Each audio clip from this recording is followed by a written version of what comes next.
আসসালামু আলাইকুম এভরিওয়ান, কেমন আছেন সবাই? আশা করছি ভালো আছেন। আমিও আলহামদুলিল্লাহ ভালো আছি।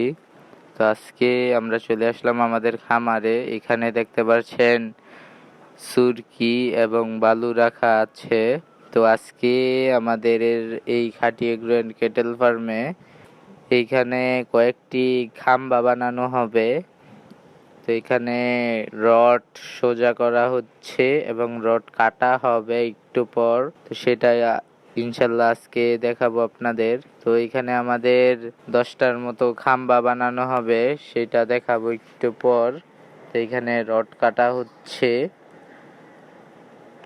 আমাদের এইখানে খাম্বা বানানোর জন্য যা যাবতীয় জিনিসপাতি লাগবে, আমাদের এইখানে খাম্বা বানানোর জন্য ইট বালু সিমেন্ট মিক্স করা হচ্ছে এবং এখন আমাদের এইখানে খাম্বার মধ্যে খাম্বার ঢালাই করা হচ্ছে।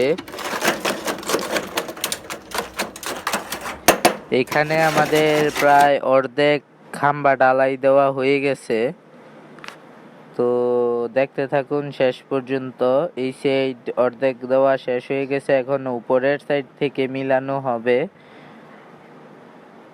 এখন আমাদের খাম্বা ঢালাই প্রায় শেষ পর্যায়ে। তো দেখতে পাচ্ছেন এখানে খাম্বা ঢালাই শেষ পর্যায়ে চলে এসেছে। তো সবাই দেখতে থাকুন।